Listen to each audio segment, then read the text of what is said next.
Bakunzi b'ikiganiro ku kivi turabaramukije kandi turabahaye ikaze. Kuva ku igenekerezo ry'icenda gushika ku igenekerezo rya 11 gitugutu, umukuru w'igihugu nyenicubahiro Petero Nkurunziza yaragendeye intara ya Mwaro aho yabonanye n'imvukira n'abarangurira imirimo yabo ngaho imwaro, arifatanya n'abene gihugu mu bikorwa vy'iterambere imbere yuko agirana inama n'abarongoye intara zose z'igihugu. Kino kiganiro kibashikana imwaro mwirabire uko vyagenze.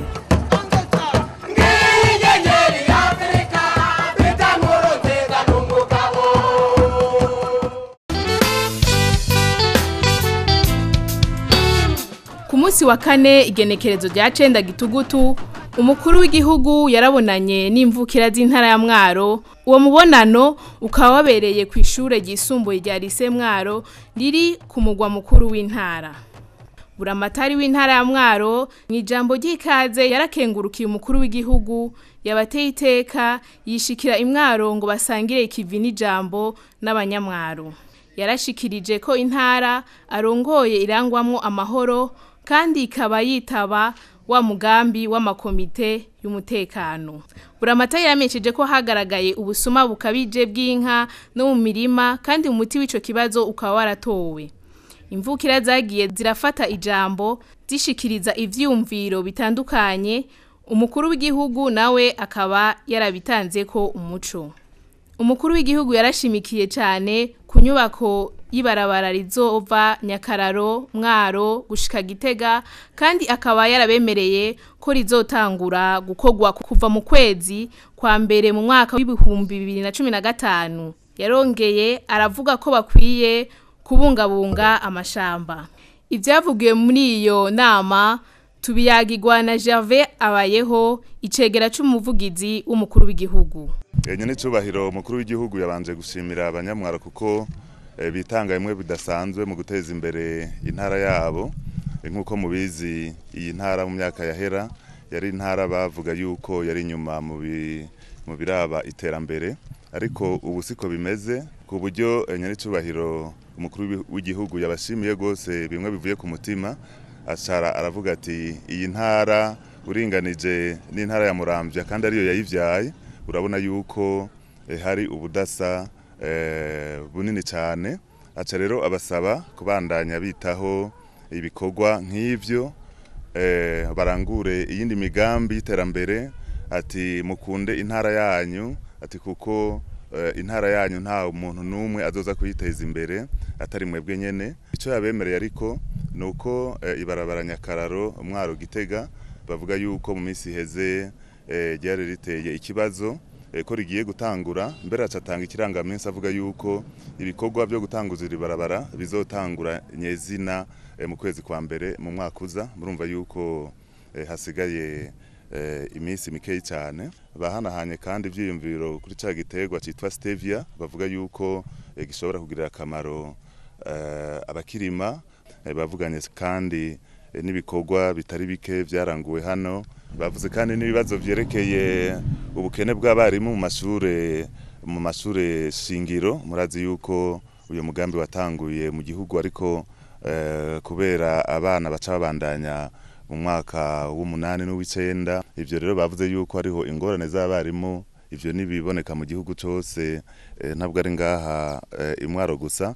Bavuganye n'ibindi bitari bike, ibibazo vyerekeye umuyaga nkuba.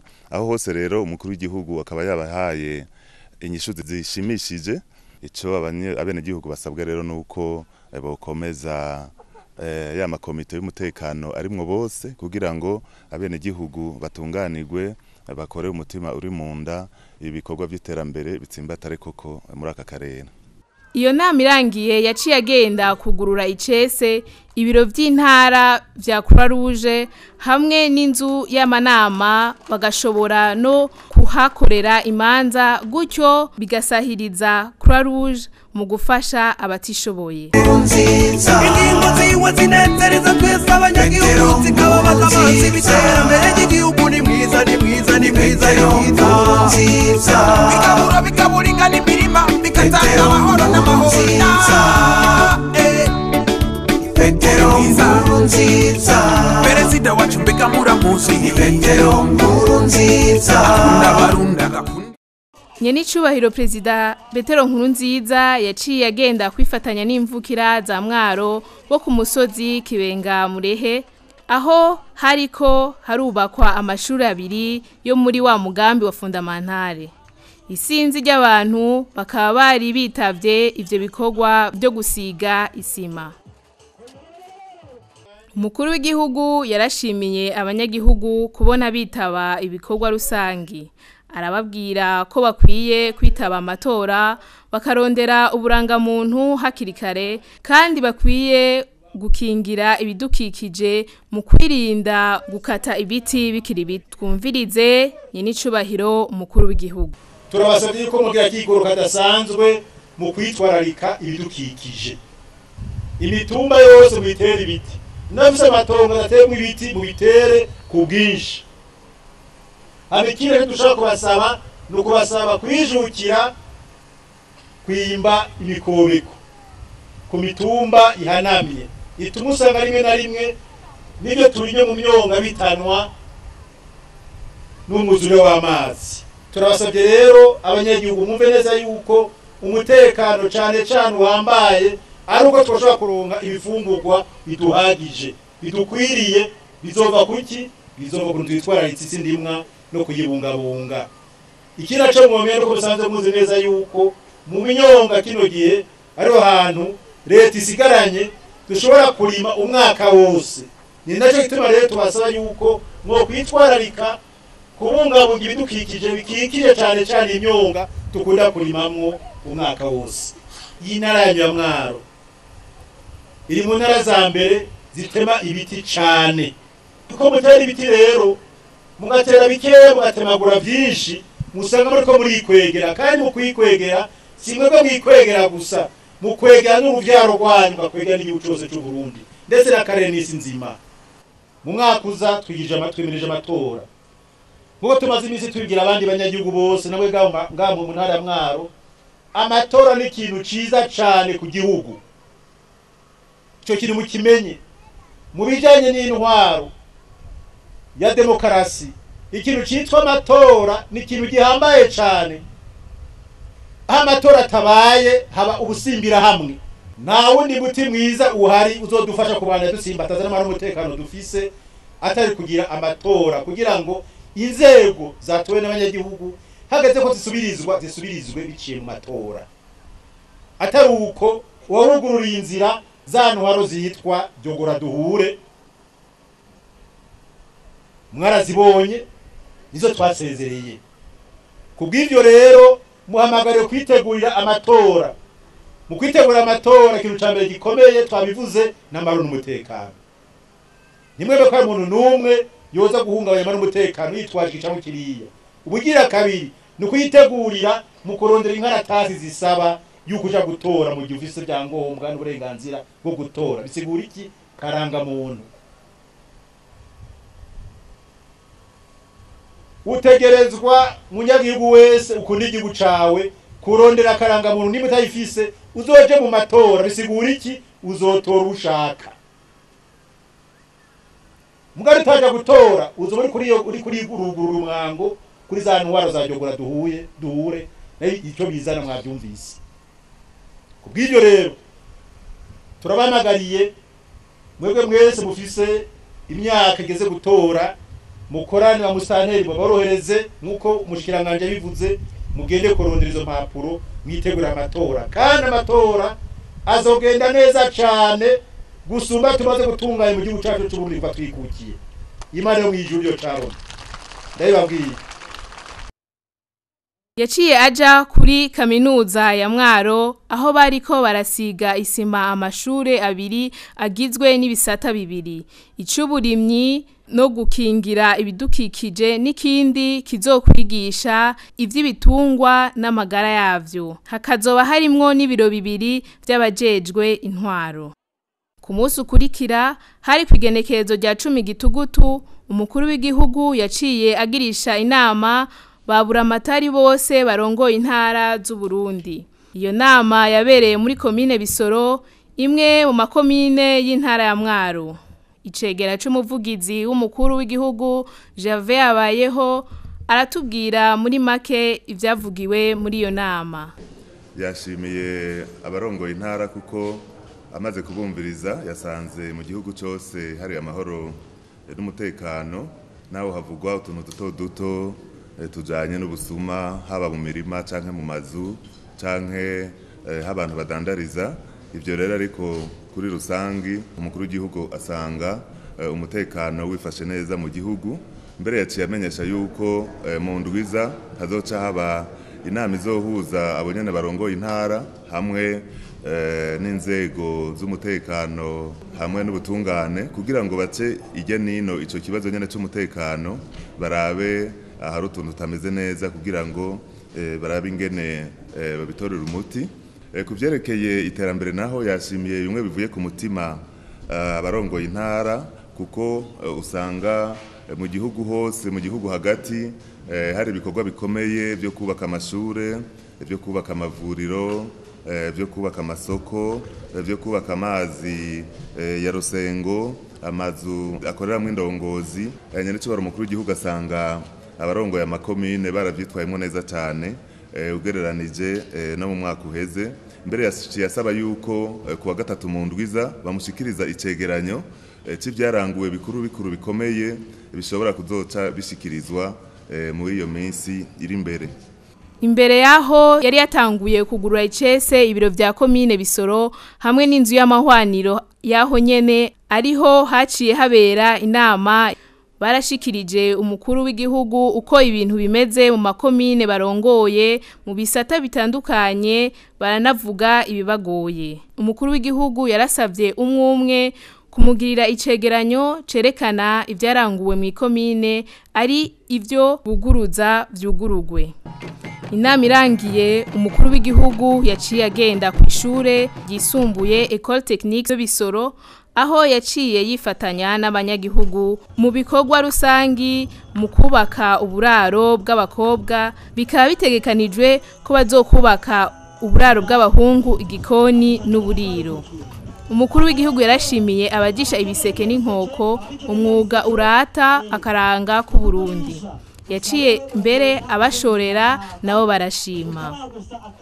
Reka ndaguhaye perezida wacu, ndagushime ngushemeza muvyeyi wacu, habwa impundu heza kigwa murongozi mwiza, twe turi nyuma yawe. Reka imibungo yatewe abagabo, reka kukura bikwiye uri umugabo, wowe wakuye igihugu mu mwiza ukagishira mu. Umukuru w'igihugu Petero Nkurunziza yaciye ashikiriza ijambo, arabashimira ko bakunda cyane ibikorwa kandi intara yabo ikaba iteye imbere kurusha izindi. Arabahimiriza ariko kwitwararika ibidukikije mu gutera ibiti imbere yuko abatekerera impanuro zitari zike. Impanuro tumaze iminsi dutanga, imbere ko dutanga izo mpanuro nuko twaje gukeza intara yanyu ya Mwaro, na cyane nabura amatari wanyu abarongoye, kuko mu mwaka uheze muri yandimburo kuraba ukuntu amakomine yose akora mu gihugu cyose, mukuraba ukuntu abageni barasumbasumbanya ikomine z'intara ya Mwaro. Umwaka uheze nizo zabaye iza mbere mu Burundi bwose, mwikomera amashishara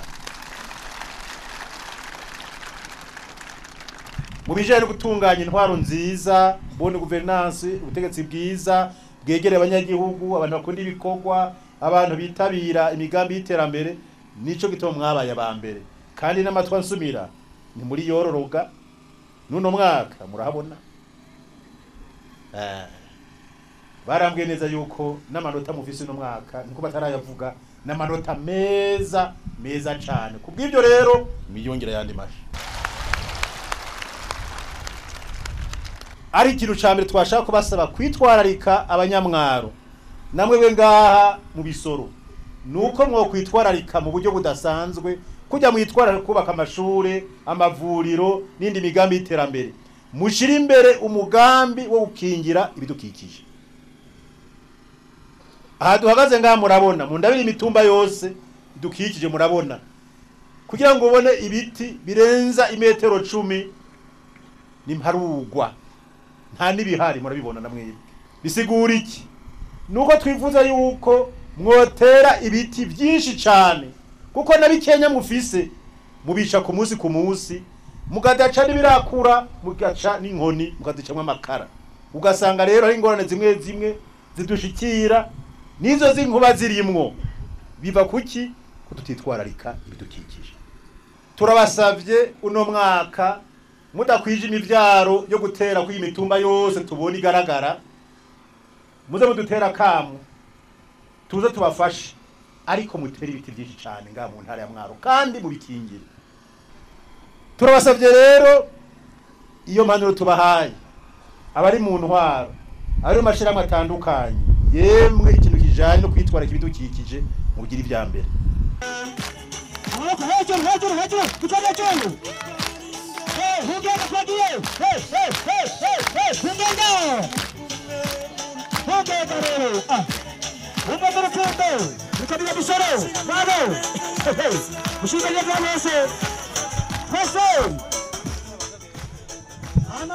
Umuyobozi w'iryo shure yaciye yereka umukuru w'igihugu ibikoresho bitandukanye bafise bakaba baronse agafashanyo kavuye mu ishirahamwe ry'abagenzi ba komine Bisoro.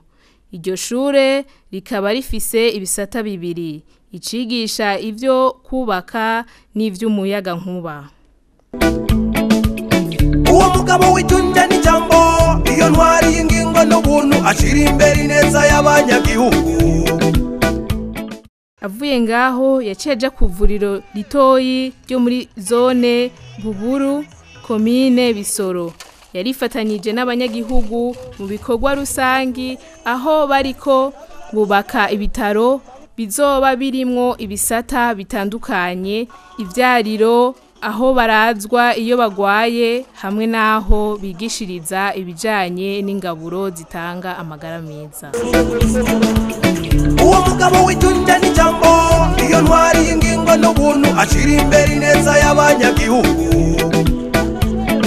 Akunda abavyeyi agakunda ibibondo, raba abavyeyi bibaruka ku buntu mu mashure mato mato biga ku buntu, abana batarakwizimya bitanu bavugwa ku buntu. Ijoro n'umuranga amabarabara arubakwa, amashure n'amavuriro aruzura, uburimyi n'ubworozi n'abisiga inyuma ngo turonke umwimbu w'umusesekara. Ingingo ziwe zinezereza twese abanyagihugu, zikababaza abansi b'iterambere ry'igihugu. Ni mwiza ni mwiza ni mwiza ni vyiza. Chizuku ya dariringa bijyanye kurenga jenanye gutaha, biganze bitanga bititangiritsama, bigabura ingana imirima bigatanga amahoro n'amahonda. Uri mwiza Perezida wacu mbega muramuzi, Petero Nkurunziza. N'abarundi agakunda Uburundi, Petero Nkurunziza. Umunyabanga yakuye igihugu mu manga, Petero Nkurunziza. Yaraje amahoro araboneka, umunyagihugu ariruhutsa. Petero Nkurunziza.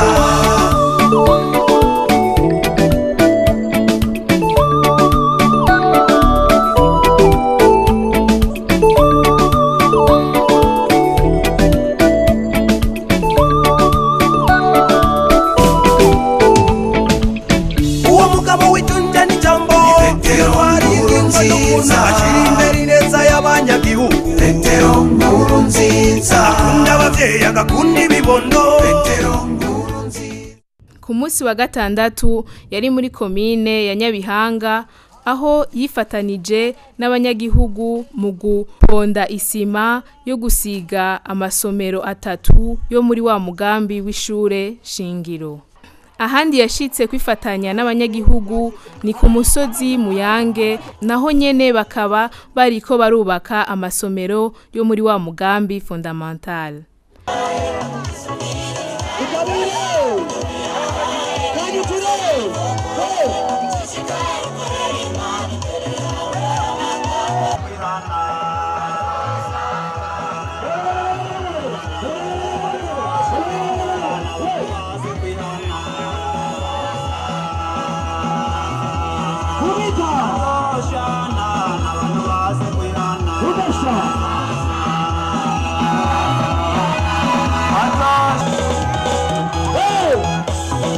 Agasimbo kamasezerano wihangane tugiye kukaronka Agasimbo kamasezerano wihangane tugiye kukaronka Agasimbo kamasezerano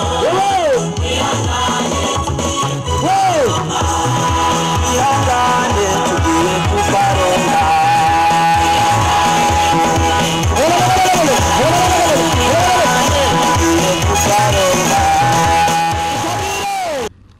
Nkuko umukuru w'igihugu cacu yama abigira iyo agendeye intara ari mu mugwi wa Alleluia FC asanzwe yakinamwo barakinye umupira w'amaguru ku munsi wa gatanu wabahuje n'umugwi wa Lycée Mwaro uwo nyene ugaca utsindwa naho werekanye ubukerebutsi bwinshi.